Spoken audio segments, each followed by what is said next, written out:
just keep staring at the shoe. The world is burning, our leaders are incompetent, our brains are rotting. Uber drivers replace taxi drivers, Uber drivers are being replaced by self-driving cars. Why the hell is that shoe not falling down? We sold our privacy so we could lip-sync to sped-up versions of pop songs that have a 2-week shelf life. A Happy Meal costs $20, everything costs $20. It's getting too noisy in here for us to listen to ourselves. So let's just keep staring at that goddamn shoe. This is dope.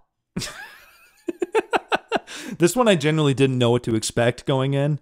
You know, I was curious how you're going to handle the synopsis for that one, so I like that. It captured the essence of the movie without actually, like, getting too deep on, like, you know, aliens and, you know what I mean, spectacle. Yeah. We call it the synopsis, but it very rarely is one. It's just me trying to... It's like, a table setter. Okay, let me introduce the show. Welcome to Movies That Changed Us. I'm Altaf. And I'm Chris. And today we're going to explore how Nope changed us. If you're listening to this on Spotify, know that you can also watch us on our YouTube channel at Movies That Changed Us. And if you like the show and want to support us, feel free to hop on our Patreon. You can go to patreon.com/Nice Dude Movie Night. I ran out of breath while saying that. But there you can get ad-free videos and early access. And we also do monthly or weekly commentary tracks. We've been doing the Spider-Man series and the Nolan series because on the poll, the Spider-Man and Nolan Batman series were tied, and so we're just doing both of them now. Yeah, so at this point, we've recorded Batman Begins, and we're going to do Dark Knight right after this. So by the time this comes out, you know, they'll be out. The Dark Knight might be out, so you can listen to that commentary if you want. Yeah. This is, like, such a weird movie, and I can't wait to talk about it with you because it's only grown in appreciation for me. But it is very strange, like, everything about it, in terms of the genre it's in, and how it subverts that genre, the characters, the way, like, they're talking to each other. So I'm very excited for that reason to talk about this movie with you. Yeah. Because to, like, go back a little bit when this movie came out, we were both really excited for it. I mean, here's the thing. Like, hearing that a new Jordan Peele movie is coming out, we're excited. Anything this guy will come out with, we're just like, I'm in. I don't even care what it's called. I don't care what the story is. Then you hear the title, because I remember we were both like, that's an all-time title. Well, it was like the little poster that came out too, where it was like that big view of like the tornado. Remember that? It wasn't even a tornado. It was just like it was the blue sky. And you see a little, like, county fair type thing in the corner, which in the movie ends up being like Jupe's Stadium that he performs in. And then from the top of the frame, you see the flags, the colored flags. Got it. Okay. Because I remember that, like, seeing the word Nope on there, and everyone's like, some people were even unsure if it was a joke, because it almost looks like it'd be like a parody poster or something like that. Like, I can see a spoof movie in the style of, like, Scary Movie, like Vampires Suck, one of those, like, just making a movie called Nope. You know what I mean? Yeah, no, I mean, like, it... But then also, like, it's very on theme for Jordan Peele to call a movie something like that. With his first movie was called Get Out. His second movie was called Us. This one's called Nope. It just feels like of a piece because he, in his movies, but also in the packaging of the movies, he's very aware of the type of audience that he's catering to. He talks a lot about how Get Out was like his, in a way, ode to a black audience that comes and shows up for horror movies so often, but they're never represented on screen. And Get Out was like, he always talked about, he was like, you watch a horror movie with a black audience, you hear a lot of like, get the fuck out, why the fuck are you doing this, you know? Yeah. And Nope is like kind of a version of that. Yeah. I mean, Jordan Peele is very, very careful with how he pays attention to the movie's relationship with his audience. I mean, I remember I watched like a masterclass back in the day, you know, when masterclass is becoming a cool thing. And I watched James Cameron's, and he talked about that too, of like kind of cherishing that relationship with the audience, of knowing that like, okay, the audience is going to expect this to pay off in some sort of way, but you have to do it in a surprising and exciting way to get them on board, where you have to honor that experience. Oh, no, totally. Like, so... Yeah, no, the poster comes out, the title comes out, we're excited. We hear the cast, that it's Daniel Kaluuya, Steven Yeun, and Keke Palmer. And we're even more excited. Yeah. One, he's working with Daniel Kaluuya again. Two, Keke Palmer, oh my god, she's always amazing. I'm glad she's working with Jordan Peele. And then Steven Yeun. I mean, like, that's just a guy that we just love seeing in any movie. Yeah, I know. This one came out after Minari, too, and I remember... You know, I feel like, you know, the ball was kind of rolling for Steven Yeun to do other stuff besides Walking Dead a little bit more. He's been doing a lot more since then, but I'm just saying, like... But even before Minari, he was doing a lot. But Minari kind of, he got him an Oscar nomination and stuff. He got more notoriety afterwards. That's true. You know what I mean? At least from what I remember seeing, you know. Yeah, I mean, you haven't seen Beef at all, right? No. When did that one come out again? Last year. Last year? Yeah, Beef was another like, oh my God, this guy's just like one of our great actors. He's not just Glenn from Walking Dead anymore. This guy's grown up and he has so much range. He's grown up. Like the idea, like almost like he was a kid in Walking Dead. He kind of is. It was like his career kid. When we're introduced to him, remember? He feels like such a kid. He's a little baby, yeah. Yeah. So, yeah, in general, we were really excited. Now, here's the thing I'm trying to get to.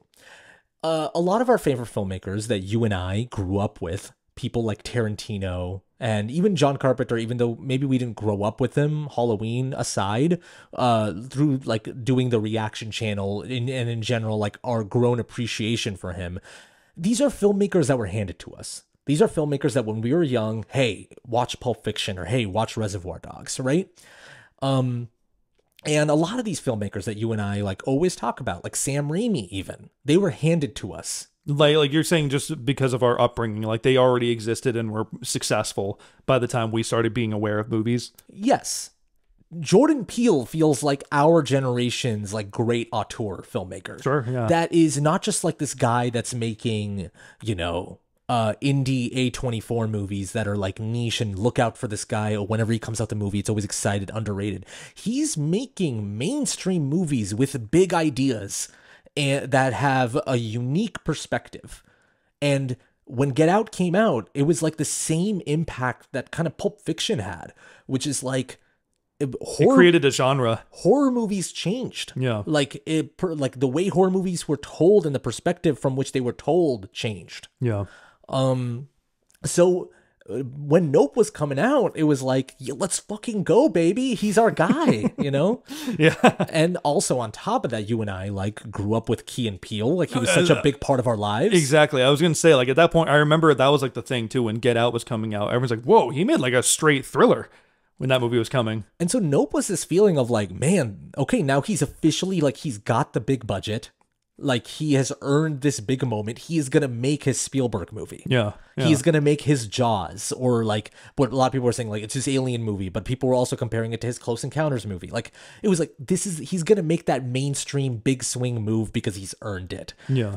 You, me, two other friends go see Nope. 4 of us walk out. The only 2 people that really liked it was you and me. Yeah.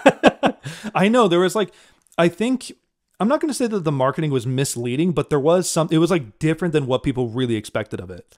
And it's like, I'm sure like every review out there has talked about that, right? But I do think that there was like a certain expectation people had going into it, especially coming off the heels of Us and Get Out. And I think this movie is a lot more sci-fi, like, but not just sci-fi in terms of like, oh, because it has aliens and shit like that. And it's also very existential, like sci-fi often gets. You know what I mean? It's very contemplative and critical of our own society and our own, you know, technological advancements and where the future's headed, which is what sci-fi is. Good sci-fi is often very fixated on that. It's more than just an alien movie. There's a lot more layers and themes to break down that, you know, you can interpret it in a number of ways. Oh, yeah, no, definitely. Jordan Peele's always been a filmmaker that's like, I want to make movies where it's a packed audience and everyone responds to big moments, but he never shies away from the big ideas that he wants to express. But the great thing about him and the great thing about filmmakers like, you know, Spielberg or like the masters before him is that they're able to do both. They're able to have mainstream success while also infusing their movies with messages and ideas. And Nope is like that at the biggest scale. The difference between Nope and Get Out and Us is that Nope is way weirder. Nope is like not holding your hand in many big moments. Yeah. It's actually very simplified for how big the movie is. Like, certain exposition is given through like radio chatter that you're hearing in the opening while Daniel Kaluuya's character is like putting the hay in the truck and doing work. And if you miss it, you missed it. Yeah. But that radio chatter is talking about hikers went missing in Agua Dulce or whatever. And yeah. And it's also not doing things that you expect from UFO movies, which is like in a classic UFO movie is that characters are in their status quo. Suddenly this big thing appears. People don't believe it and some people do. And the people who do believe it go crazy in trying to prove everyone wrong. And then in the third act, the alien appears. They do that, But in this movie, it's strange because, like, when Otis is like, do you know what a bad miracle is? Like, Keke Palmer immediately gets it. They're immediately like, let's get the good shot of it. Yeah. Let's get the Oprah shot. So it's like subverting the way we even watch these movies. Yeah, it has kind of like story structure wise, it reminds me a lot of Jaws, where it's like they're seeking out the monster that's doing the thing instead of the other way around trying to escape it. And I think that's such a brilliant structure. Yeah. To be like, we've seen the movie where like people don't believe in the UFO and then they see it and they're awestruck. Or they downplay it in some sort of way, you know? So instead of making a Close Encounters movie, what if we made Jaws, but with a UFO? Yeah.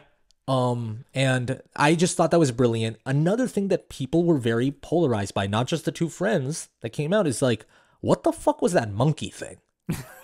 Dude, I remember so many people like both telling me and also hearing from the internet of being like, what the fuck was that monkey shit? Yeah, thinking that it should have been cut out in some sort of way. Like, which it just felt very random. And I gotta stress too, what's so funny is like, I'm not saying it was random, by the way, but it just, for a lot of people, it felt very no, random. yeah, you and I were on the same page. Like, as soon as we left the theater, you and I were having interesting conversations about that, you know?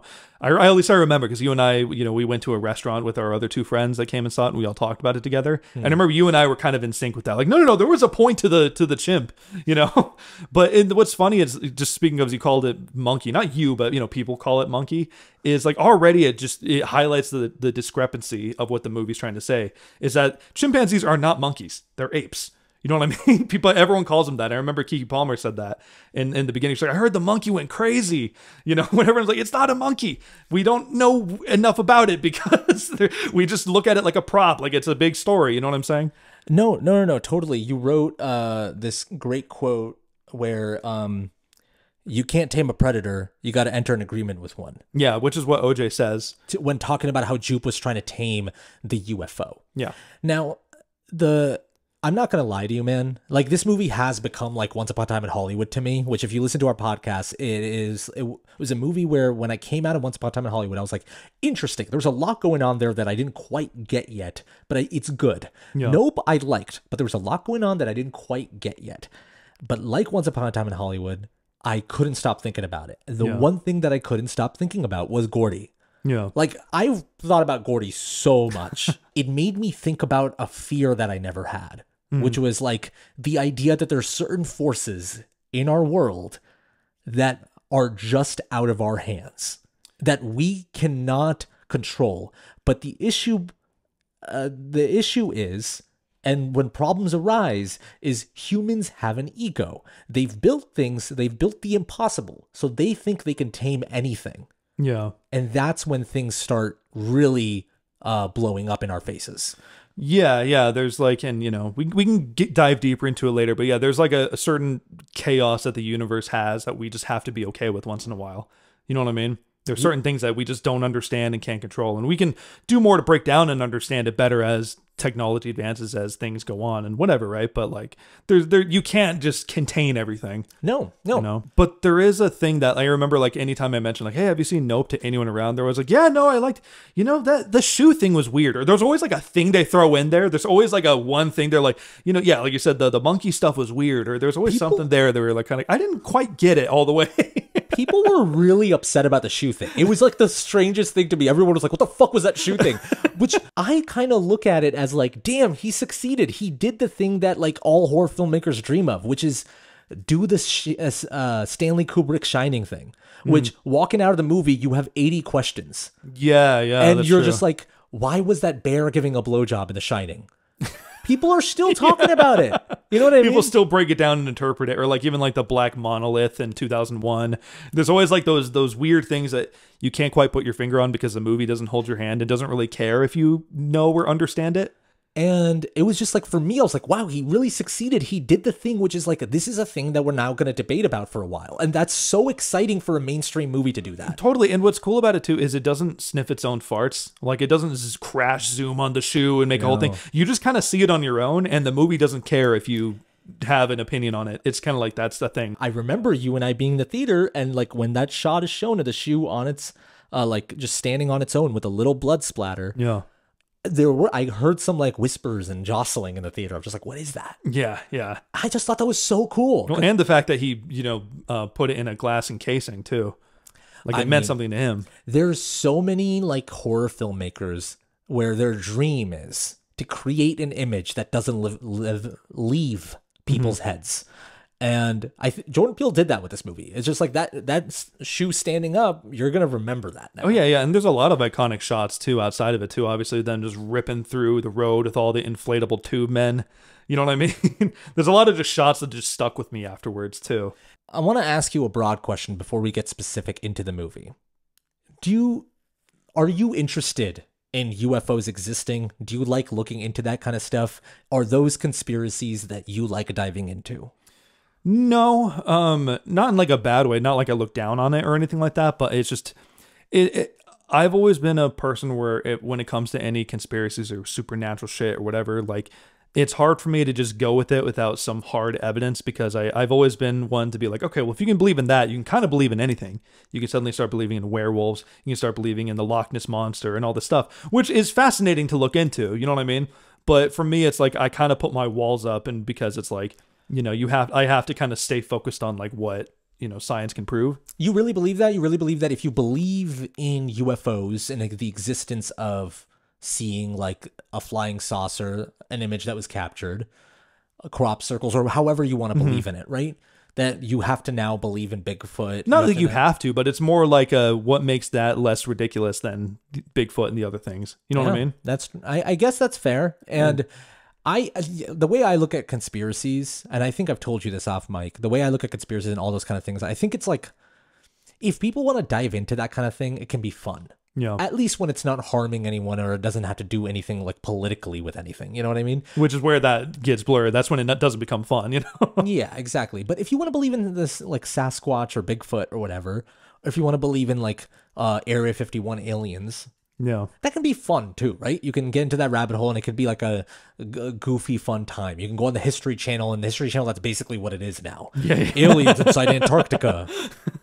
But I kind of don't look at it anything outside of that. I've never become a guy that's been obsessed. Yeah, because that stuff can segue you into getting, you know, next thing you know, the Earth is flat. Or, you know? Yeah. You know, I've always like thought about like when I get to like the age of 70, I really want to get into like one big conspiracy theory and just like go insane about it. Just be like, no, you don't even understand. Like, yeah. What do you want it to be? Like lizard people? Flat Earth? I really always wanted to believe in Bigfoot. Okay, yeah. I just know it's not real, but it's just like I always wanted to believe in Bigfoot.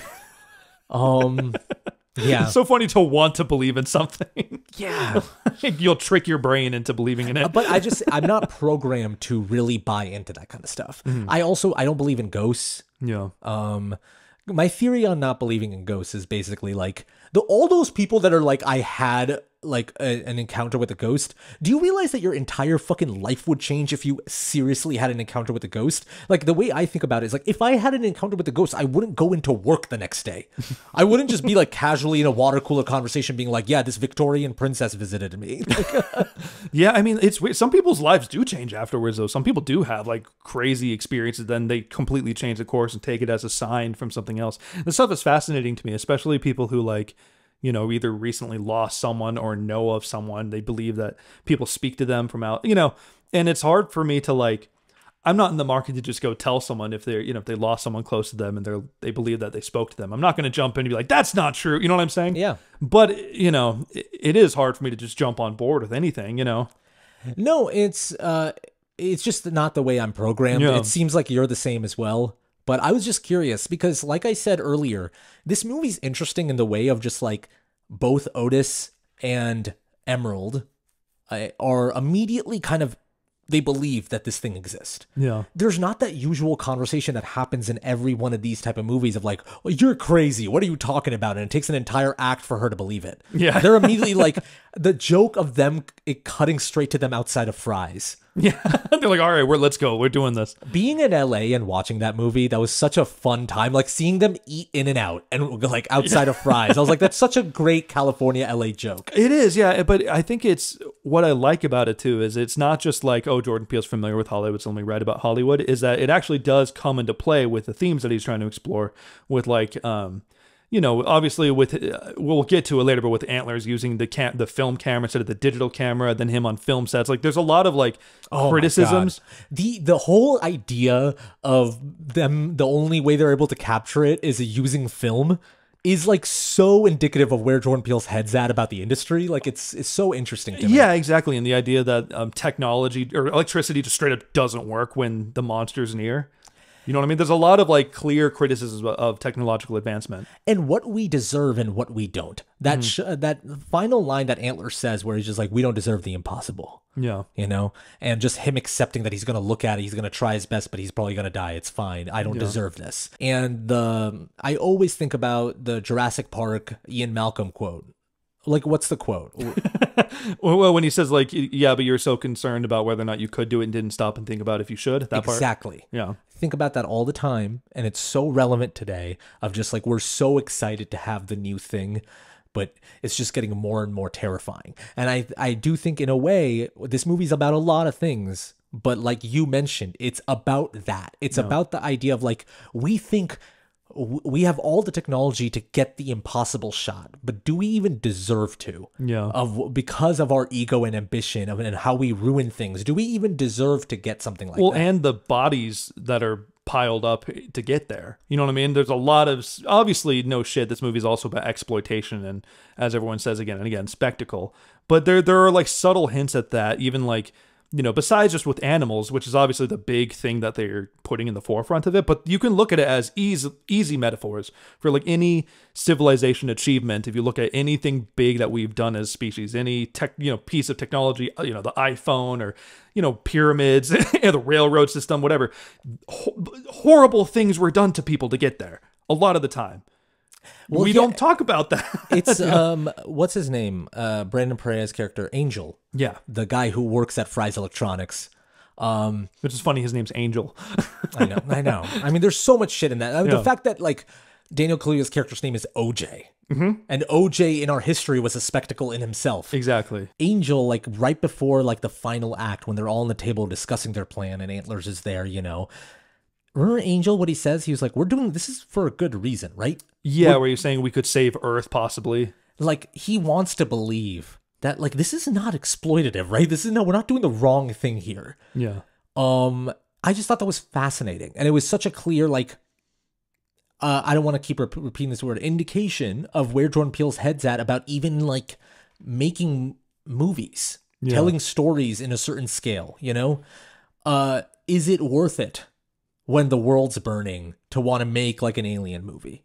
You know, are we doing any good? Like being responsible about what we're capturing? Yeah. Just because we have cameras, should we capture it still? Yeah. Well, and also they're not looking, you know, at the end of the day, the alien is just an animal. They discovered that. And they're focused on what, like, instead of, you know, with any other animal, what do you want to do? You want to wrangle it, put it somewhere safe in a sanctuary, somewhere it can be looked after, whatever. I know this is a big fucking sky stingray jellyfish from hell. Oh, God, dude, it looks so cool. It's a beautiful creature. We'll talk about that. But you get what I'm saying, though? It is just an animal, and their focus is getting a picture of it and blowing it the fuck up. You know what I'm saying? Well, and it's just a hungry, confused creature. You could look at it from that lens. It's not this malicious thing. It's just like anything. It's just an animal trying to eat. That's why I think the ending is so fascinating. The final shot, everything about that. Like I've gone back and forth on what I think about it, how I feel about that final moment so much. He wants to make a sequel, doesn't he? Hasn't that been in talks for a while? He's the only person where I'm like, okay, yeah, I'm down for whatever you make. If you want to make a sequel, go for it. No, I know. On paper, it's like, this is a movie I don't want a sequel to. But just because it's Jordan Peele, I know he'll think about it for 4 years before he does it. But the only thing I don't want is a TV show. If Jordan Peele does TV, I think that we're done. Yeah, if he's fair. Like, what I want to do is a Netflix miniseries, I'm like, come on, man. You were like one of the few people that were making movies. Yeah. I want to give you the floor for a little bit. Now, here's the thing. I think audiences that might not know this, but I've known this about you since I met you. That you're animal crazy, you're monkey crazy. You like.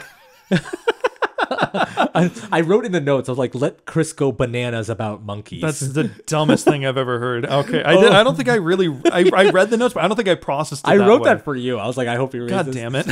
But yeah, so ever since I've known you, not just like chimps or apes or whatever, but even like, even underwater, like ocean animals. Bears. Just mammals in general have been a fascination for you. You're sending me videos about animals all the time. You're talking so much about like, it's, especially with apes and everything, how crazy and like similar their behavior is to humans.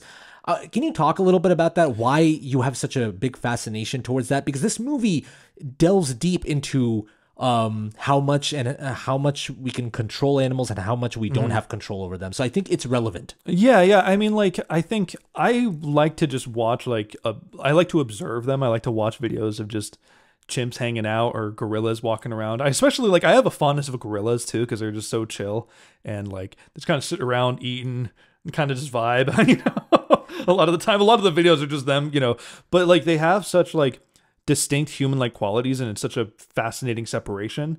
But I think what's cool about this movie, though, is that, like, it very much plays into the fact that at the end of the day, you know, chimps are animals. We cannot control them the same way. They will have behavior patterns that we do not understand, or will snap in ways because they don't have the same self-awareness that we do. I remember Chad Stahelski, director of the John Wick movies. In John Wick 3, there's dogs in there, right? And he attacks. Well, they all have dogs, but like in John Wick 3, there's an action sequence where it involves dogs attacking the bad guys. And he was asked questions about like what it was like working with those dogs and making sure it's like maneuvered so they're not hurting people. And he's like, well, you got to be really careful because here's the thing: dogs don't know they're in movies. Yeah, dogs are not actors; they're animals, and you can train them to a certain point, but they're animals. And so if they feel a certain danger with a gun pointed right at them, they're going to attack. So you have to maneuver that stuff carefully. Yeah. It's a thing I thought about with this movie a lot. And what you're kind of saying is that at the end of the day, they are animals. Yeah. And I mean, like, and it's fascinating because, you know, if you think of how like farms work, how they've worked since day one, it's like we found a way to manipulate the animals in such a way to have control over them. You know, we breed cows and pigs and these things, you know, we create these whole systems. So that's like our way of kind of, that's what humans do to hunt essentially nowadays. You know what I mean? And so I don't want to say there's like a beauty in that at all, you know, because it's not pretty, that sort of thing. But at the same time, there's a necessity to it, you know, for people to eat and for people, you know, all that shit. And of course, that's an incredibly sensitive subject for a lot of people of what we do with animals. But it's just fascinating that I think like OJ is the only character that genuinely respects animals and knows the difference of like, you can train them, you can work with animals, but you have to understand their rules and understand that distinction that like, this is not just some prop for you. You know what I mean? And they don't all come in one piece. Like every like animal's different, no matter what species it is. It's like what, Otis Sr. says in that flashback. Yeah. He was like, see a ghost over there? He's being all territorial. I guess some animals just aren't meant to be trained. Exactly. And it's Otis thinking about that while thinking about Jean Jacket, which is what they later call the UFO. Obviously, the elephant in the room is, you know, that Gordy's freak out was clearly inspired by the Travis the Chimp incident. And yes. Have you looked into that at all or read about it? So when we walked out of the theater, we were all talking about the movie, and you mentioned that it's based off like the Travis and Chimp Okay, incident. I couldn't remember it. So none of you at the time had heard of it when we first watched the movie. I looked it up after you had mentioned it, yeah. I won't get too into it for listeners because it's pretty gruesome and pretty fucked up. But it's clearly inspired by that, by an incident in which a chimpanzee who was used for movies and stunts had a absolute freak out, presumably because I believe her name was Charla Nash is her name, who was attacked, and mauled and blinded and disfigured from this chimp. And essentially she had a different haircut, and I guess she was also a different car too, and I guess was holding Travis's favorite toy, like a Tickle Me Elmo, and essentially caused it to freak the fuck out, and it attacked her and mauled her.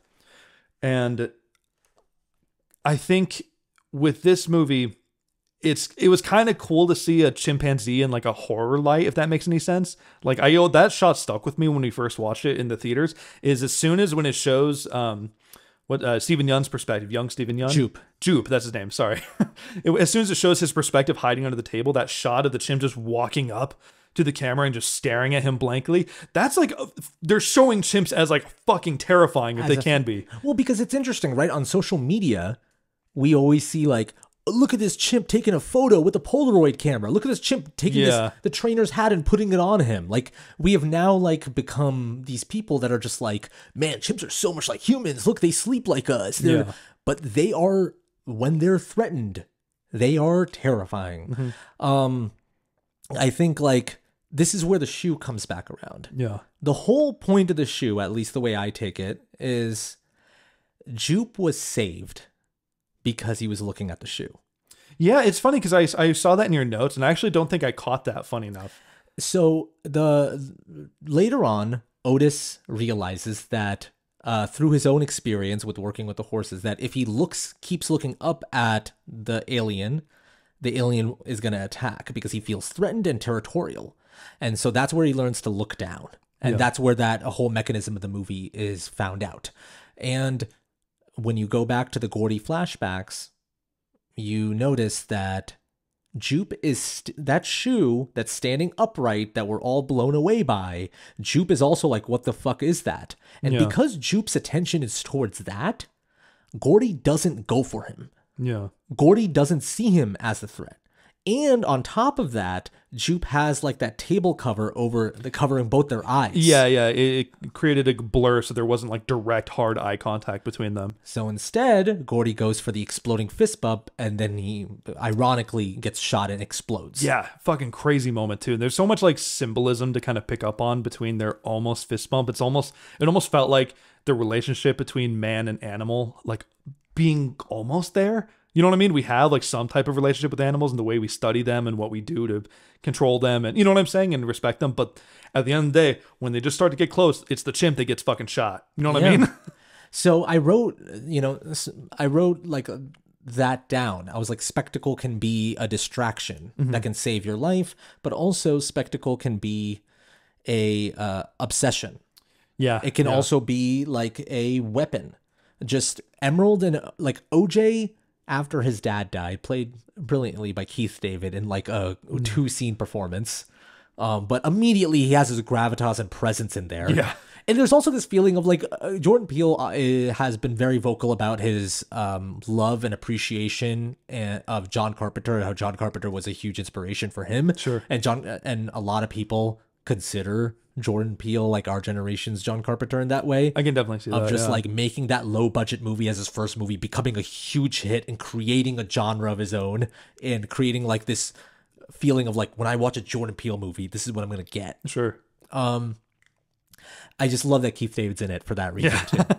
But after like Otis Sr. passes away, it's left this hole in the ranch. They can't get their business back up where it was, especially with the CGI horse coming in. Yeah. We get that whole opening scene of that horse freaking out, causing them to be kicked out, right? And in order for them, like OJ sees the idea of capturing the Oprah shot as an opportunity to like get them back on their feet.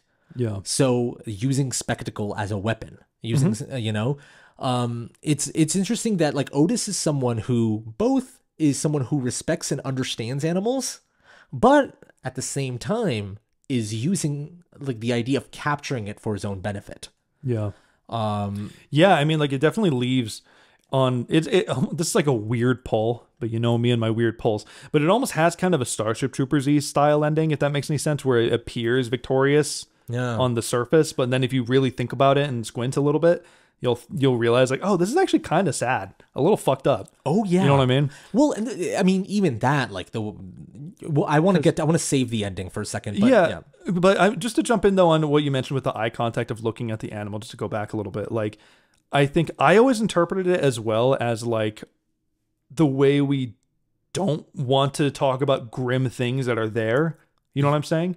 And because like we always want to have like a very veiled experience with dark macabre. You know what I'm saying? Like the way even like when Stephen Yeun first shares of when he talks about the chimp incident, he talks about it through the lens of SNL. He doesn't share his personal experience. He talks about SNL's portrayal of it. It's my favorite scene in the movie. Yeah, can we just talk about it, and through that we can go through the themes? 100%. Yeah. Okay, so after the whole sequence at the studio where the Lucky kind of freaks out, Otis takes Lucky to Jupiter's Claim, which Jordan Peele, in a really cool way, created Universal and Jordan Peele created a pop-up where you could go to a Jupiter's Claim. Yeah. It's really cool. And Universal in LA, if you do the studio tour, it'll take you to Jupiter's Claim, which is really fun seeing the inflatable. Yeah.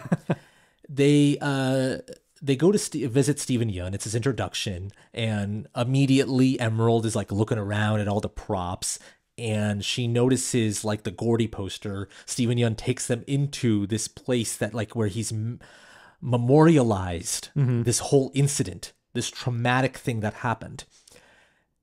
They ask like, what is the deal with this? And he's like, you don't know? You haven't seen the SNL sketch of like Bad Gordy? I mean, they did better than I could. Here's the bit. So Chris Kattan plays Gordy. I mean, Kattan, he's just crushing it. It's like in the theater that got such a big laugh because it's just like to mention Kattan as Gordy and to talk about it in a way that all like comedy nerds talk about comedy. It's like, you know, back then this comedian, he was just crushing it. Yeah. Well, and that's also someone in the comment section even observed too that like he never says he was funny or hilarious. He said he was killing it. Crushing it. Specifically, he's a force of nature. Exactly. So that part's super fascinating to me as well. And while he's going on this like diatribe about Chris Kattan's performance, it hard cuts to a shot, and I'm literally getting goosebumps talking about it, of young Jupe horrified. Yeah. With like blood splatter, and you're not even really frozen in absolute fear. And then it hard cuts right back. Yeah. Dude, like there's only a few moments where I've been in a movie theater where I could feel the air getting sucked out of the room, and that was like one of them. I'll always remember seeing that in theaters, and that's a scene that just like says so much about when you suffer through something that is unsurmountably traumatic. Yeah. There's a handful of ways to cope with it, and you're seeing how Jupe copes with it. Yeah. He's made a spectacle out of his trauma, and that's clearly a way he's fighting through it. But it also led to his death too, because I think, you know, he kind of believed that he had like a special connection almost with that. You know what I mean? With him trying to attract Alien at the end of it. I mean, he whispers to himself, "You're chosen." Exactly. Like he was under this impression of like, oh, I'm immune to it. I survived this. Right when before really it's like, the Star Lasso performance, he literally says to him, he's like, "You're chosen." And the truth is, he was just lucky. He was incredibly lucky. The universe is fucking chaotic. He was maybe inkling away from fucking dying right there. You know what I mean? There's forces in this world, like I said in the beginning, that we just do not have control over. Exactly. And yeah, Steven Yeun is like, this movie's filled with like amazing performances. But that shot of Steven Yeun as when we finally get the full picture of what happened with Gordy and the exploding fist bump, and that shot of cutting back to him just sitting there at the table, and they're playing that kind of like melancholic, heroic music, and his wife is just putting on her hat in the background.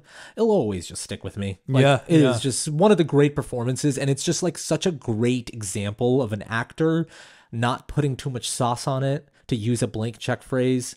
Not putting too much paprika on the sandwich. It's like just enough, and you're able to pull from it. It's a performance that's a blank slate, and you're able to put your own emotions onto it. Steven Yeun's so good at that, though. He's always been great at that when he acts. He never really felt like he was like a show-offy actor.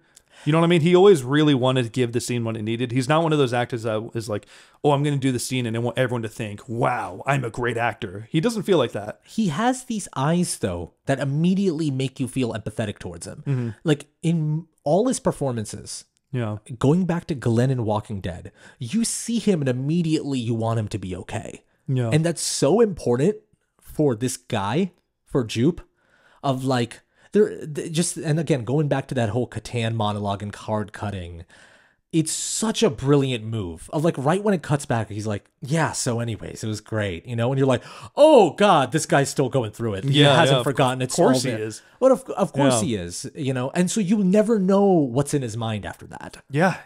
Have you seen the incident of Rocky the Bear?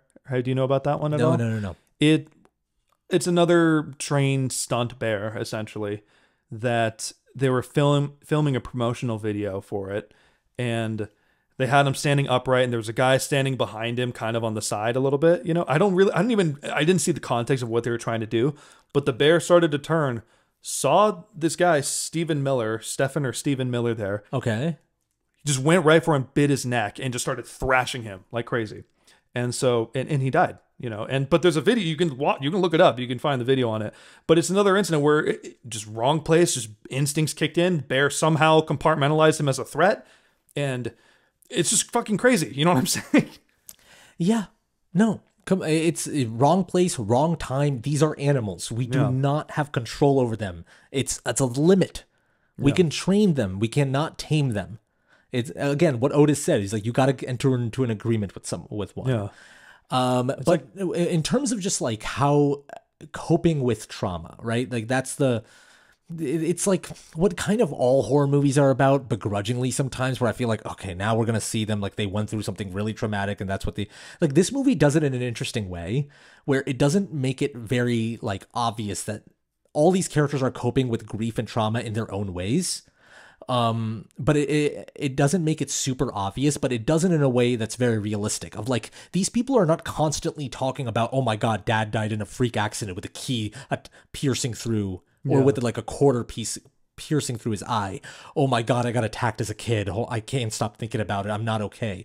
They are being very avoidant in talking about it and going through it in a roundabout way. Yeah. Like the Star Lasso experience or getting the Oprah shot. It's all a way of coping. Yeah. Oh yeah, totally. The way we seek out like kind of the big attention to kind of be like, well, this has to amount to something, right? This has to mean something, instead of really accepting the reality that, like I said earlier, you know, the universe is chaotic and unpredictable at times, and sometimes bad shit happens to people. You know, there's not a good, or sometimes you're lucky enough to get through something really bad, you know, but you have to come to terms with that and reckon with it, and it doesn't make you any more or less special. Now, I want to talk about Otis, and I hope this doesn't make you feel uncomfortable. But watching Otis this time, Daniel Kaluuya, I thought a lot about you. Okay. I'll explain myself because yeah. you might have not caught it or whatever. Otis is someone, and this was another big conversation piece from very annoying people on the internet. One of them being Logan Paul, who for some reason decided to be like, I'm going to leave a 10-15 tweet like thread about my dissertation against Nope. Can I jump in on that real quick? You wrote it down in your notes. That's why I wanted to mention it. Oh, okay. You already saw the note that I left. Say it for yeah, the audience. Of course. Yeah. The irony of the guy who filmed a fucking corpse and uploaded it on YouTube, not understanding Nope and what it was trying to say about spectacle and the things we do for attention, that he's like, he watched it and was like, huh, that didn't connect with me. It's just really, really funny to me. And what's interesting is that, like, you know, I don't mind anyone having a criticism against a movie that I love, obviously. But all the points he said made me feel like he didn't even watch the movie. And one of the things he was saying is that he thought Daniel Kaluuya's character was extremely stale and uninvolving. I don't know if those were his exact words, but he was talking about this character in a way he thought he was a really boring character. And there were a significant amount of people that did that. I think most people have now fully come around to this movie. I feel like this movie's just gotten better in a lot of people's eyes now. Yeah. But this movie was way more polarizing than any of Jordan Peele's other movies. And especially his performance, people were like, could not figure it out. But the thing about Otis that I find fascinating, he's a person that early on, when he's having a drink with his sister in the house, has this like belief that like, listen, dad built something here. That's real. And I can't just let that go. And he's so steadfast in his beliefs, but is not like someone that understands how to express what's inside. So he expresses himself through his work. And he's someone that feels like he doesn't appreciate the showmanship in things. Yeah. Like Emerald is someone that is the face that can rail off that monologue. We'll talk about Keke Palmer, but he is someone that's about the work, doing the work. And when something horrifying is happening, the thing that I love about Otis is that, yes, there's fear, but the way he expresses that fear is curiosity. Yeah. I mean, he's the one that like after all the shit that goes down when they go to that little diner or whatever, when they're all talking, or was it like a fast food joint? And when he's the one who starts actually observing it, being like, I don't think it's, I forgot what he observed. He says, like, I think it tries to eat when you look at it. Yeah. And then the other two are like, oh, don't talk about that. Read the room. That's you. And I'm not even like joking. I'm being very sincere. In many moments in our lives when we've gone through some hardships, or like in the news reading something, like I'll be the one being like, what the fuck, this is crazy what's happening right now, how can this be happening, like something crazy in the news. You are the first to be like, huh, okay, so what happened here, like, well, why is that happening this way, what's going on? And I'm like, seriously, dude, why are you asking? This is terrible. This is just horrible. And like, you always approach your fear with curiosity. And I just wanted to know from you, like, watching Otis, was there a level of Otis that connected with you in that way? Yeah, and I was also watching it knowing that people have said his character is boring and whatever, but I'm like, no, maybe his personality is quote unquote like boring because he's very like subdued and quiet and a little, but he has like clear values and things that he cares about. I mean, that's what I love about him. Yeah, like right off the bat, when he's like, when he's telling Keke Palmer, like, do you want to help me work? Okay. And she's like, no, I'm good. He clearly is, like you said, he's very committed to living up to his father's legacy and handling the business because he's trying to do do right by his father.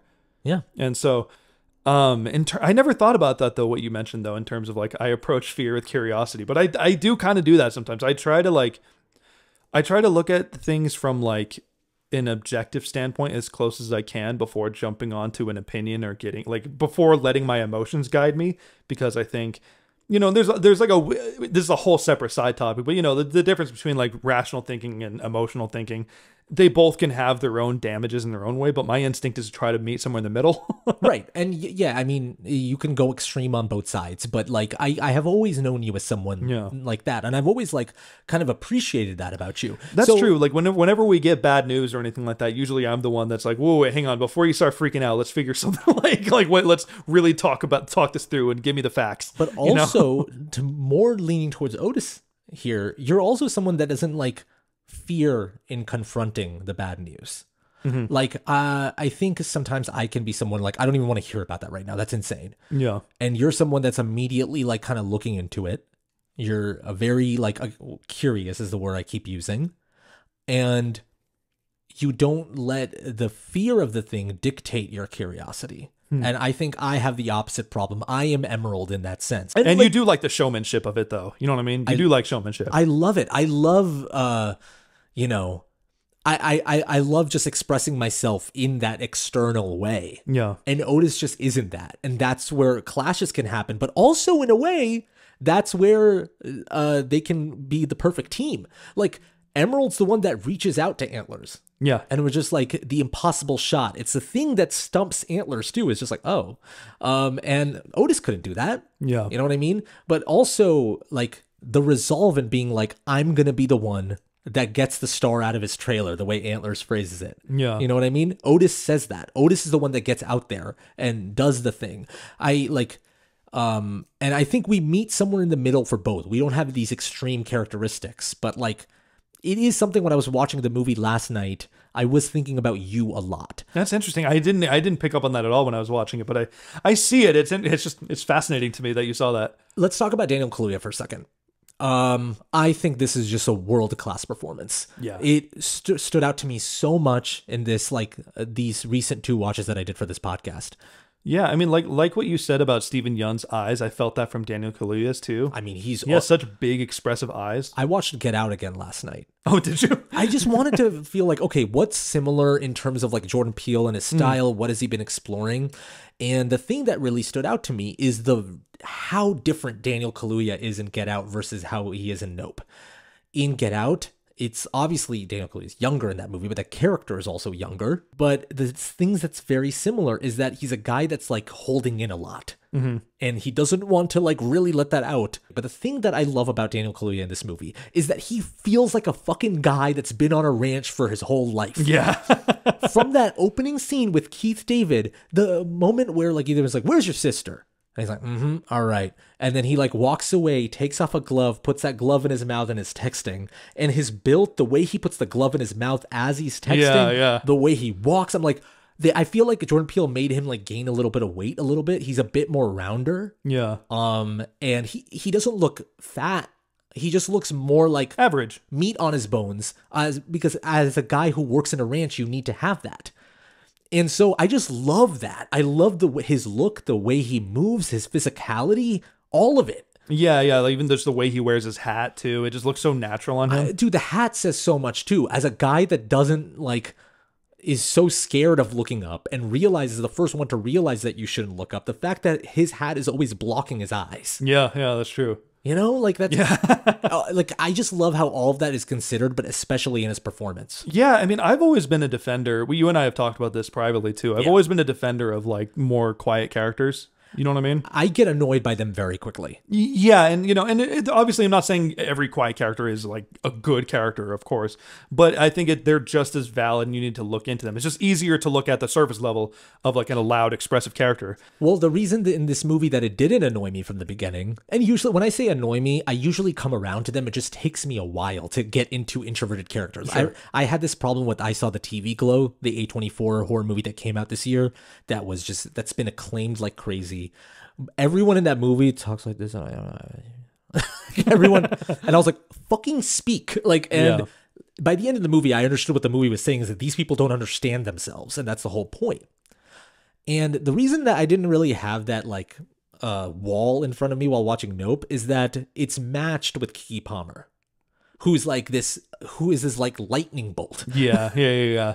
And they have great chemistry together too. Like they feel like they've known each other. They feel like siblings, man. Yeah. Like I don't know, like I remember Jordan Peele saying that. He's like, you don't really see like solid sibling relationships in movies that often. Sure. And he wanted to like highlight that, like an adult sibling relationship. Yeah, I know. Even just the small ways he just gets annoyed by her plugging her shit while they're getting doing the introduction with like, don't plug your side shit in this shit. You know, if you want to plug something, promote this business, you know? Yeah. My favorite scene in terms of brother and sister is like, where he's like, he offered me to sell the ranch. He's like, well, I hope you didn't do something dumb. Yeah. And she like pushes him while they're walking. He's like, oh, so we're not going to chill tonight? I thought we were going to open up Dad's alcohol cabinet. He's like, I got that hobby weed. He's like, that's all you had to say then. Yeah. I'm like, that's like a real relationship. Yeah. They just have routines and habits. Yeah. I'm like, really, there's so much I want to talk about with this movie. Talking about the air getting sucked out in the room. There were some people that were complaining that there was not that much horror in this movie. You know, and it is a blend of genre. It's not a straight horror the way Get Out is. Yeah. But, I mean, that fucking scene where Jupe gets sucked in and you see that shot from the inside is just like... it's terrifying. That's like one of the great horror images, I feel like. That is actually scary. Which specific image? Well, it's the shot of like the inside where you see that claustrophobic shot of them getting sucked in. All these people being pulled through its intestines or whatever it is, its innards. I'm never going to forget that. Yeah, well, I mean, even like just to jump on the creature design and everything real quick. We haven't even discussed that it's not even like a UFO. It's the actual... Yeah, well, exactly. It's a literal animal, and I said it earlier, but it's like a stingray meets a jellyfish. You know what I'm saying? I honestly think that's such a genius idea. It's fascinating for sure. In movies that, like, throughout history, we've seen so many alien movies. But the genius of being like, it's the UFO. Okay, the aliens haven't come out yet. But then you realize, oh, it's not a UFO. That's the fucking alien. Yeah, that's the monster, essentially, It's so cool. But I also, like, just to add on to what, it adds thematically the fact that it coughs up everything that isn't organic matter. Too interesting, yeah. You know what I'm saying? To me, there's this disconnect with technology and like man-made fixtures. You know what I'm saying? That's what's interesting to me, at least when it eats people, it spits out all of its belongings, like a coin, money, keys, basic shit. They say there's a wheelchair on your roof. Well, then you realize it's actually hers, like the actress. Yeah. In the movie. Yeah, it's that's really interesting. I didn't think about it in those terms of just like, technology getting shut off, but it's also spitting out man-made objects. Yeah, things that just aren't straight up nature, like people, or the horses or any of that. And it's just like we haven't talked about the actual like set pieces because there's so much that we can actually discuss. Yeah. Another image that is just indelible is the blood rain. Yeah, on the house, and you look at the behind the scenes, and they actually like had this huge lighting rig, and it looks fucking amazing. I know. Jordan Peele's like, all right, well, if I'm going to make a movie that's criticizing, cheap technology in favor of authenticity on camera, I'm going to make this thing authentically. I'm going to get Hoyte van Hoytema, Nolan cinematographer, who is probably like the best IMAX cinematographer in the game right now. I mean, he shot Oppenheimer, he shot Interstellar. It does look like a Nolan movie. It is kind of funny, like visually, like when they're driving. Obviously the famous motorcycle scene. When the TMZ guys ripping through, where all of that stuff, those big moving shots. It does feel like Nolan. How wide he gets too. Yeah, it's because Nolan since Interstellar has been working with Hoyte van Hoytema, who is like. He's a monster with the IMAX camera. I mean, he's the type of guy. IMAX cameras, if you guys don't know, are extremely heavy. They make a lot of fucking noise. They are machines. Yeah. Hoyte van Hoytema is someone who just fucking shoulder rigs that shit. If you look at sets of Oppenheimer, he's like holding it on his shoulder, shooting like Cillian Murphy. I mean, the magic of Oppenheimer too is that like usually people shoot with IMAX when there's a big set piece. Like Nolan is being like, no, this conversation between two people on a train, let's shoot that in fucking IMAX. Yeah, I know. It's like I can do that. Yeah. But anyways, they literally invented like I'm not going to pretend I know what it is, so I'm not going to go deep into explaining what they did, but they invented camera technology that would shoot nighttime footage in a new way. That's and especially day for night stuff too that looks really good in this movie. That's why the nighttime footage is fucking amazing in this movie. Yeah. Nighttime footage is like it looks kind of horrible in movies nowadays. I mean, you always compare like how they shot nighttime footage in Lord of the Rings versus now where you can't really see anything, where it's like we forgot that it's supposed to interpret night and not actually look like night. Yeah, I know. I mean, I remember that was one of my favorite moments in theaters when you and I saw it, is when he's in the car. And it's the obvious when he says the title of the movie, when he looks up and sees it right there, and then he shuts the door and he's like, nope. Like right after. It's unbelievable.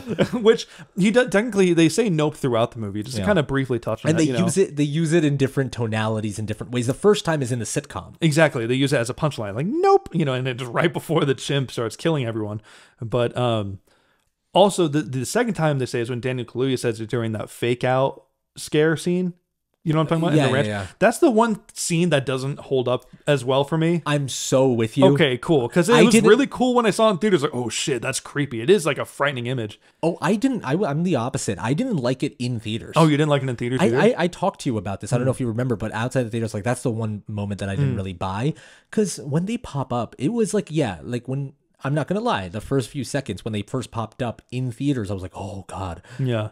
But I immediately, very quickly was like, this is too fucking obvious. There's no way Jordan Peele is making an alien movie where the aliens look like toy aliens. Like there's no little, fucking like porgs.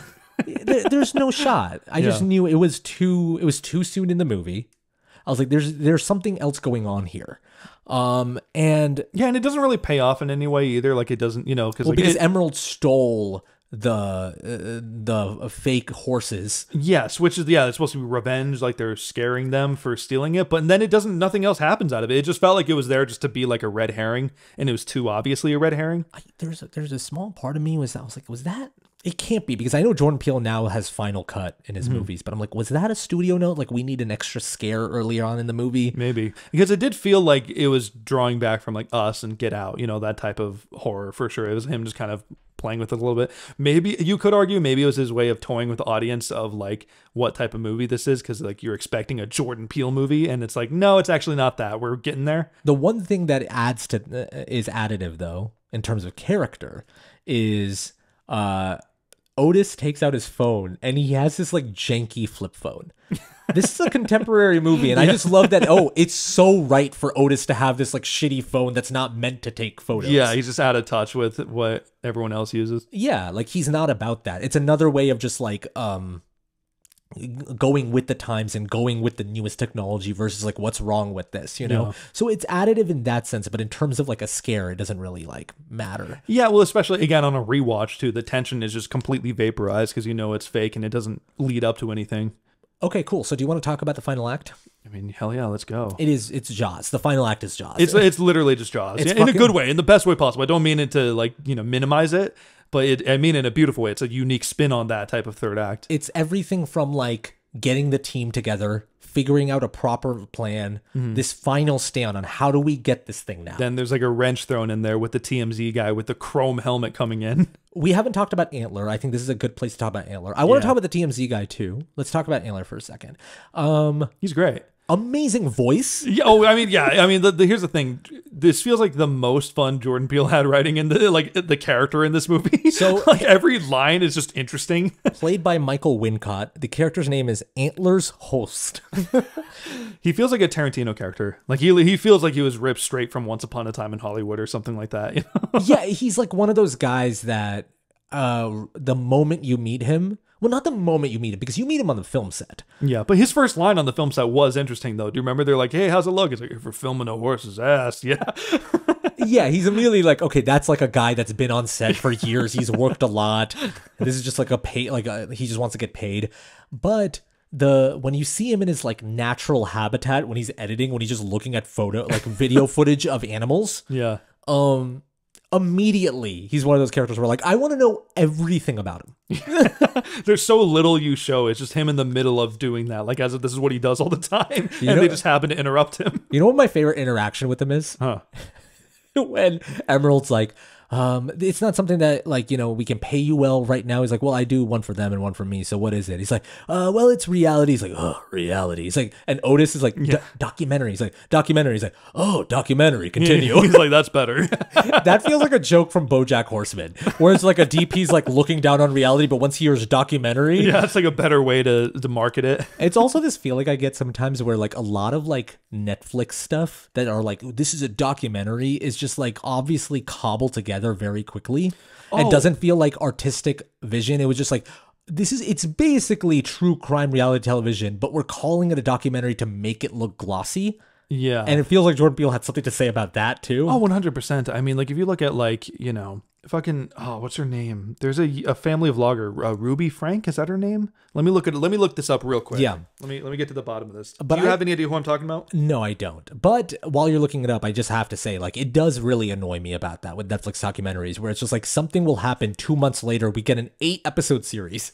Well, exactly. Well, so yeah, Ruby Frank's her name. She was a family vlogger. She was a mom, and you probably heard about this. This is kind of a big deal, but she was like allegedly like starving her kids and was like a absolute monster of a mother. But she ran like a big vlog channel and seemed like a very wholesome person. I've heard about in her content. Yeah.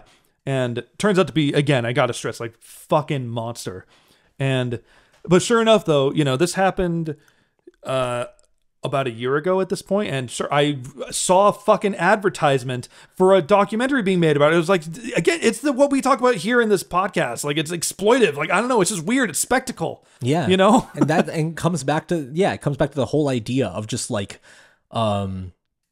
them capturing these things and feeling like they're doing something important by rephrasing it as a documentary. Yeah, and you know, I go back and forth because I understand the value of education and people raising awareness of horrifying incidents so we can learn from them and move on. But I don't think a lot of people watch them from that lens. They watch it from the coziness of their couch. They're like, ooh, what did Ted Bundy say in this unreleased tape? You know. But what's great about this movie is that it's not like giving an answer, but it's posing a lot of these questions and it's making us think about that. Yeah. Like, what is right? What is wrong? Anyways, I don't want to get too deep into that, but Antlers is great. Like you said, it feels like he had a lot of fun writing that character. But they basically come up with a plan of, we got to get this guy out. He's going to get hungry again. We pissed him off, so he's not going to fall for the whole trainer horses thing. So I'm going to get at them and lure him out. Now, a wrench is thrown. Well, first, Antlers is like, I got a film camera, built it on my own. And then Emerald and Otis have that amazing trailer moment, which is like, I told you this motherfucker was going to bring a non-electrical camera. And they do that 3 high five. Yeah. It's like the first time also Otis getting excited. Sure. Which is interesting. So they come up with that plan.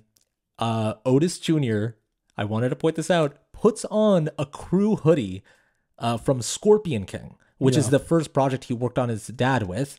Also, something I wanted to mention here is that Chris Stuckman talked about this in his review for Nope, how this movie is also kind of a hidden love letter to crew, people behind the camera. Oh, yeah, 100%. The fact that Otis becomes a full-on cowboy at the end. He's riding the horse, looking right at the enemy, facing off, and getting revenge for what was done to his dad in a very Western-like way. But all while he's wearing a hoodie in big fat letters that says crew, that's specifically from Scorpion King. The reason that I love that it's from Scorpion King is that Scorpion King has now become a meme in like film culture. It's like, what a bad movie, that horrible CGI and all that stuff. With the ants and all that stuff. Exactly. Yeah. But I love that this movie is being like, listen, Scorpion King, good or bad, there were actual humans that worked on that movie. People who worked hard on that movie. Whether you like it or not, this wasn't just some AI project. There was labor put into it and people tried. Exactly. Yeah. And I just love that. I love that this type of movie is like, Scorpion King is half joke, but it's also half sincere. Oh, 100%. I mean, also, like, you know, OJ was never the guy who put himself in the front of things. He was always a businessman through and through and didn't want to be in the spotlight or any of that. He didn't want the glory of being a big hero or... Even his dad was someone who did the original like narration for like the Haywood family ranch, but even Otis wouldn't do that. Yeah. So Yeah, they're getting ready, they're all in position. He literally has an IMAX film camera. Yeah. It's amazing.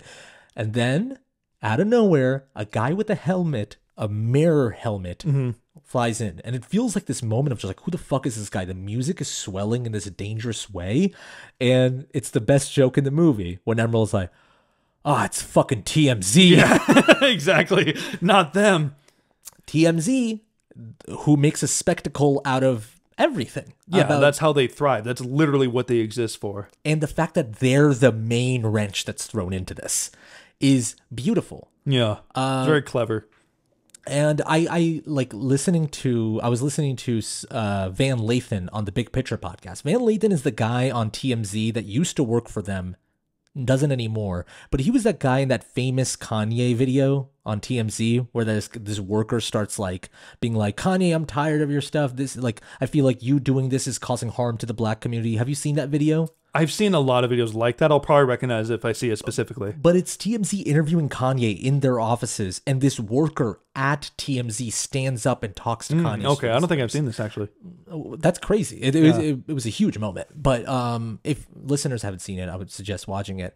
Van Lathan talked about his time at TMZ, and he said that, like, no, it is a thing. I remember being sent out with the camera and being like, so-and-so is coming out of Nama Sushi at 9 p.m. You better fucking get that shot no matter what it takes. Yeah. And they were like, he said, it felt like my life was threatened if I didn't get the shot. It was like that dire and dangerous. So when that TMZ guy gets hit and he falls on the ground, you can see his like arms broken or whatever. Yeah. He's basically freaking out. Remember? Yeah. He's just like, dude, why aren't you getting footage of this? Get the shot. Get the shot. Exactly. His job's over. You know, it's an inconvenience. Like, that's more important. To the point where he feels like his life will be in danger if he doesn't get the shot. Yeah, I mean, I know, that shit's crazy because, like, you and I, obviously we're not going to name any names, but you and I have worked for some influencers, and some of them do just think like that. Oh, yeah. You know what I mean? I know who you're talking about, too. Yeah, I know that you know. But there are some people that, like, you know, I've tried to step in and say, like, hey, you know, just to give a little story. This, like, I'm not going to name names or anything, but we were filming a sketch, and one of them was in front of a Trader Joe's. We were just going to shoot a little line of dialogue that was funny. And he wanted to smash a pumpkin as like a punchline. He wanted to just smash a pumpkin right in front of a Trader Joe's like nothing. Like, he wanted to actually do that. And I suggested, hey, how about we not do that? Because there's a bunch of people around that's probably pretty stupid to do and pretty, like, you know, annoying. And I don't want to just, you know, be part of something that leaves that kind of impression. He was like, oh, I'll pay for it after. Like, there's just like, there's a void there that they just do not understand that, like, you know. Yeah, it's not even like there's intentionally being mean or being like, I want to get in people's way. No, they just don't fucking get it. They don't even process the ethics behind it. Yeah, exactly. And that's not the worst. I know throwing a pumpkin isn't the worst thing you can do. No, but it's a small example of the real problem. Exactly. Totally. And then later on, he went on to tell someone else right in front of me, like, yeah, you know, we were going to do the scene where I was going to smash a pumpkin, but Chris wouldn't let me. like just immediately just threw me under the bus about it. Yeah. You know, so I don't know. Shit happens. There are people that do function that way. That just don't see people. They just see items to, you know, for their own gain. No, totally. Now, I remember sitting next to you during this moment where Otis is trying to get that guy up, and eventually, like, the alien comes, he starts swooping in, and I remember he was like, "I'm sorry, man." He's like, "My bad, man." My bad, man. And I remember you next to me being like, "Oh shit!" I always love, like, for listeners and viewers, I love sitting next to Chris at movies because, like, normally, despite the fact that we have a reaction channel where we're very vocal, Chris and I, like, off camera and off mic, we're pretty quiet when we watch a movie together. Especially in theaters, of course. And in theaters, we actually don't even, like, we rarely even whisper to each other. Sometimes we will, but even then we're very specific. But it's always fun sitting next to Chris in a theater because there will be moments where, like, I feel you can't hold yourself back. Like, there will be that moment where you're like, oh my God. That was one of them for sure. When he just had to ditch the guy because, of course, he had to wear a fucking chrome helmet. That's like the most instigating, you know, article to wear for the animal. You know what I'm saying? To see its own reflection immediately. Exactly. And at this point, like, the score is swelling in a very John Williams type way. I was mentioning Spielberg, but, like, Jordan Peele has also never done a score like this where it feels orchestral in a way. It was very exciting. Who did it? Michael Abels. Michael Abels, okay. Michael Abels did the music for Get Out and Us, so it's like Jordan Peele's guy. And so they get the shot that they had planned. Here's another great like joke and also this like tragedy, but everyone's like proud of themselves for getting the shot, and suddenly Antlers is like, it's magic hour.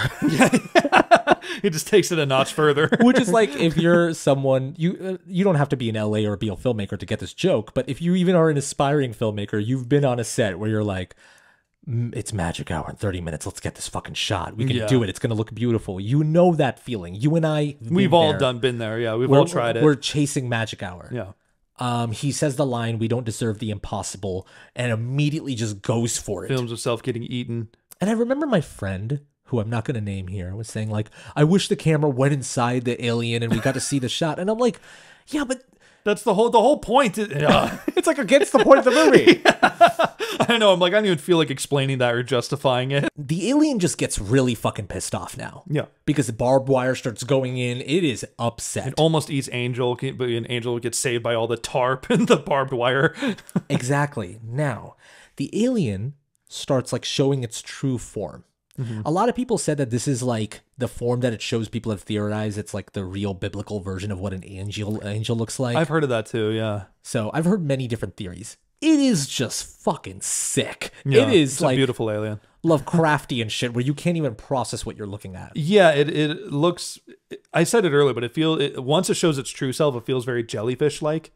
You know what I mean? It has this, but it also feels like an inflatable. It feels so much like an inflatable. What's cool about it though is that it's a balloon that pops that triggers the chimp earlier. Triggers Gordy. Yeah, exactly. And then that's also how they kill it, is using a giant inflatable of Steven Yeun. Oh my god. You know what I'm saying? That pops. So now Otis basically decides to take a last stand to save Emerald. There's this moment that happens throughout the movie where Otis and Emerald, as they always have this like kind of back and forth through a hand gesture of like, I'm looking at you with their fingers, you know? Yeah. And they've done that throughout the movie. And there was this point early on in the movie where Emerald's talking about how dad never let her train with Jean Jacket. And he's like, he never even looked at me, but you did. And it shows that shot of Otis like doing that eye contact thing with her. Yeah. And it's just like this through line of like, we always see each other. No matter what happens, you and I see each other. And so much of this movie is about not looking up, not looking up at this creature. And I find this moment so moving of Otis being like telling Emerald to go. And it's obvious that Otis is going to sacrifice himself, basically. Yeah. And they do that gesture again. And in that moment, and this is going to lead up to the ending. In that moment, the movie so much becomes about like, the spectacle will always exist. We will use spectacle to distract ourselves, to use it as a weapon.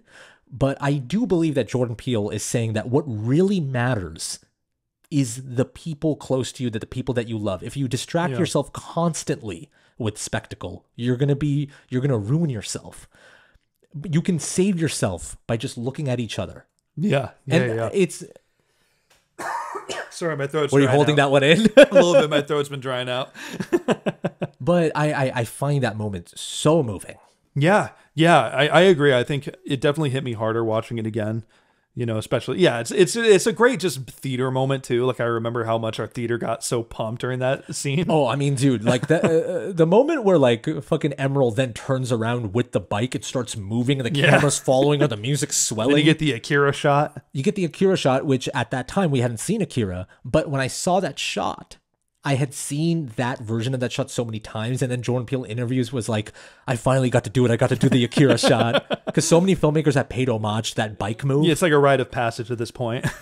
And I think for Jordan Peele, not to put too much sauce on this, because maybe you and me as people who are not black are not the right people to talk about this, but I think for Jordan Peele, it's super important to show characters and character types in a way that we haven't seen before, specifically played by black actors. The fact that at the end, OJ becomes a Western cowboy, but it's played by Daniel Kaluuya. And at the end, Emerald gets to do the Akira side, but it's played by Keke Palmer. I feel like for Jordan Peele is super important. Oh, and it's super poetic too, that he's riding the horse like his great-great-great-grandfather was in the opening frames. You know what I mean? Like they're you know, like black contributions to cinema too that were kind of erased from history. Black contributions to cinema that were erased from history, and the fact that like for years black people weren't even represented as main characters in horror movies that got to live at the end. Yeah. But they were the ones that were such a big part of cinema history. Yeah. And I feel like this is the complete Jordan Peele project in a way. Not the fact that this is his last movie, but it's like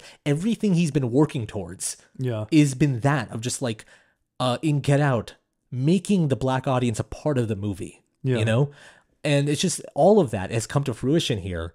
Yeah. We get to Jupiter's Claim, and it was set up as this, it was set up earlier when Emerald accidentally photobombs those kids with the whole like camera in the rig underneath the well. Yeah, I mean, just real quick point, just to jump in, because I really love that moment in the beginning, because a lot of the beginning is like, when I say it's slow, I don't mean it in a bad way, but it breathes. It's taking its time. It takes its time and it breathes, but it still is very efficient storytelling. I think people like seem to confuse efficient storytelling with like fast and like to the point, which don't get me wrong, we just did Toy Story and that movie's like 82 minutes or something like that, and it's incredibly efficient. But this one's still very focused. Like everything still pays off. Yeah, no, I mean, like, I think the third act works so well because it set up all these seeds in the beginning, like you were saying. And so that's what efficient storytelling is.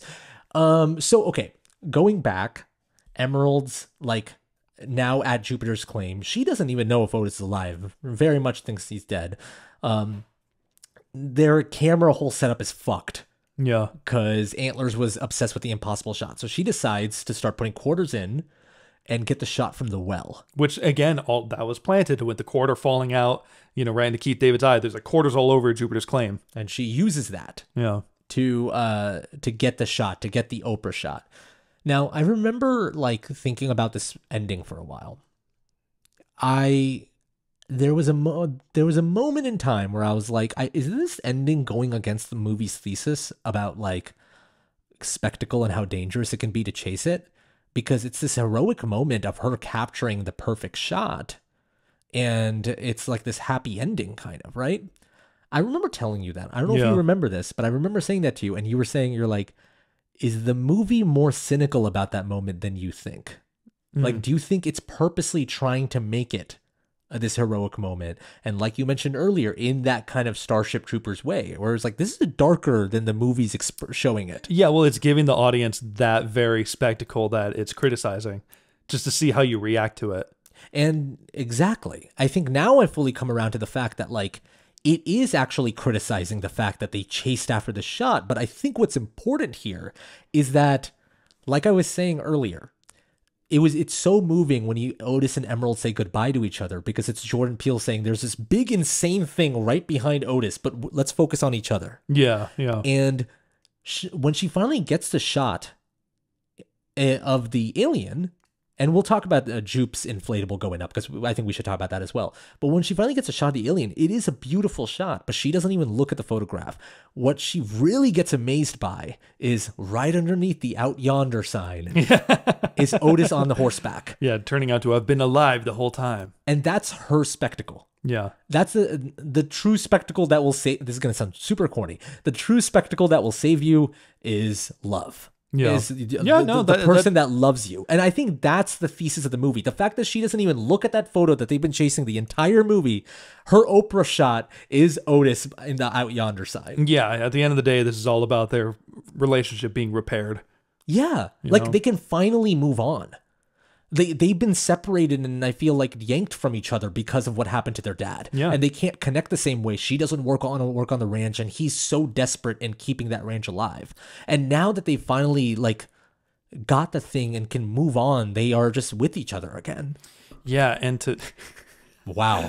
This is a reason to go to the video version of the podcast. You know, sometimes Altaf has little oopsies. But also just to like touch on it too. I mean, it's also such a I touched on it earlier, but it's such a satisfying moment though, seeing like that inflatable of Jupe getting sucked up inside of it. Okay. Because it's a very poetic moment though, that the balloon pop that triggered the chimp to go crazy, Jupe ended up becoming that very thing that destroys the alien. Yes. Okay. So I wanted to talk about that. The fact that this movie is talked about a lot as it's Jaws, or it's his alien movie. It's also his Western. And the fact that like Jupe also gets his final revenge through that big inflatable form. And when they both meet in the sky, it feels like a Mexican standoff. He's pointing his fingers, and like the alien's right in front of him, looking right at him. Yeah. And Jupe gets to win. Yeah. Like Jupe wins, and like he's able to like fight back, you know, and actually take control and win. It's really interesting. Yeah. That in some form Steven Yeun is in that scene. Yeah, his spirit kind of gets a last laugh almost. It's also, dude, like, it's just such a beautiful shot when you see Jupe through the clouds. Yeah, just sifting through all of it. You and I were setting up earlier, and off mic and off camera, I was saying that this movie cost $58 million, and it looks better than most $100 million movies made today. I'm actually surprised. Only $58 million. Well, also, you know, budgets, we don't really know. We'll never know how much movies cost in terms of marketing and all that stuff. Sure. That's what it's listed as. But the fact that it wasn't 200 million or something. Yeah, like, and it looks beautiful. Yeah. And was filmed in IMAX. Yeah, I mean, it's pretty cool, dude. So you and I didn't get to see this movie in IMAX, which is such a bummer. I regret that so much. I don't know why. Maybe it was just a money thing, but it was still a great theater experience. But from what I heard of a lot of people who saw it in IMAX, they were saying that like it was such a great moment watching it in such a big screen because constantly, like especially early on in the nighttime footage, you were looking up. Yeah. Like you were looking up at the edge of the screen trying to see if you can see it from the clouds. Yeah, you were searching around for it the way the characters are. Like such an immersive experience. That's pretty sick. I didn't know that. Jordan Peele said that when he was talking to Hoyte van Hoytema, the cinematographer of this movie, he said that like, I want to capture the alien as if we were asking ourselves, how would we try to capture a UFO? Like I don't want to look at it as a movie scene. So when we first see the ship, or what we think is a ship, is ship from the perspective of the characters looking up, and it needs to feel like we're also capturing it. So there's shots of Otis running away, and you see the camera like going up to the ship, going to him. Like it feels like it's trying to keep up. Yeah. It feels like, you know, almost like a hidden thing that's moving around. Like, you know, when you first see it, especially how it's like behind the clouds or it's disguising itself as a cloud, you're kind of like suspicious everywhere. You're like looking at it almost like a Where's Waldo drawing or something like that. I know, man. And you know, I want to wrap up our points tune by saying like specifically how this movie changed us. But before we get there, I think I lament a lot about the state of blockbuster cinema, like all of the annoying film bros do on the internet. And I don't vocalize it as much on this podcast because I like to make this podcast a place where we can, celebrate movies and actually enjoy them. Yeah. I watch a lot of new movies. I try to keep up with all new releases, whether I see them in theaters or whether I see them later. I try to keep up. And so that being said, I see a lot of like blockbuster movies that don't have big ideas, that don't have something to say, that are actually treat you like you're dumber than you are. Yeah. And I just love that a movie like this came out in 2022 that doesn't do any of that. It tries to entertain you. It is a mainstream blockbuster in every type of way. It has that score that makes you want to get out of your seat, but also has these big ideas, these complicated ideas that you and I can discuss and still not get the full answer to. And it gives me hope that like these kind of things can still happen, you know? Yeah, and it asks, the audience to do some digging themselves. You and I are still discussing things that we don't have the answers to. And that's amazing. It doesn't spoon feed it. And it doesn't, I said it earlier, but it doesn't seem like it cares to give you the answer. It just wants to let you kind of feel it. Yeah, and it's a big summer alien movie that's doing that. It's so much fun. Okay, so, Chris, how did Nope change you? Well, I think I touched on it earlier, but I think the main kind of stripping down from the animals and aliens and other beings in the universe and all this stuff, I think for me, what a lot of it comes down to is kind of the chaos that a lot of this universe has, kind of like what you touched on too, of like that there are things we can't control. Like you can't wrangle every animal. You can't wrangle everything. Sometimes a shoe is just going to stand upright and just, that's okay. You know what I mean? Sometimes Logan Paul, get off X. Yeah. I think that's the simplest way I can put it, is that like the universe is a strange place and we're not going to understand it, but it's important not to let us drive us crazy and to kind of learn to go with the flow sometimes. Right. I think I'm along the same lines as you. The way Nope changed me was kind of realizing that what what Antler says. We don't deserve the impossible. Yeah.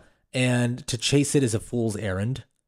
It is the important things in life is the way Otis and Emerald look at each other at the end, which is like the true spectacle of your life should be the people around you that care for you and love you. Sure. And the huge crazy thing will always be there, and it's always going to be looming. But I think if you simplify your life into those things of like, at the end of the day, what's really going to matter is like you and me, my family, stuff like that. Yeah. You know? I think this movie is very like moving, emotional. I know. It's another thing for listeners. Altaf bumped the mic again, just for, if you're confused on why I'm laughing in the middle of him talking. Such a beautiful point I was making. No, I know. I'm listening. I'm invested. No, and I just fucked it up. No, but yeah, to wrap it up, it's just like, that's why that ending shot is so moving to me of Otis underneath the out yonder scene. Yeah. It's like they can finally be together again, and that's what's important. Yeah. Awesome. Nope. A beautiful movie. I'm glad that I got to talk about it with you. Yeah, likewise. Yeah. It was fun revisiting it too, because I haven't seen it since I saw it in theaters. You rewatched it a bunch of times since then. Yeah, I mean, it's become one of my favorite movies. Yeah. And it's been rewarding in that sense, because I just like it more and more. It wasn't like I came out of the theater and being like, bang on, one of my favorites. It's just like my appreciation was like a slow dial, Sure, yeah. That's like the best kind of, like, Once Upon a Time in Hollywood. If you listen to that podcast, that's what I keep talking about. It's just like, my appreciation just grew and grew and grew. Yeah, sometimes, you need a little bit to digest it. Yeah, it's the best kind of movies when it can do that. When you're like, there's something there. I just need a second. Thank you guys so much for watching. Thank you guys so much for listening. Thank you so much to our patrons for supporting us again and again. We really appreciate it. Last but not least, stay nice, dudes. Booyah.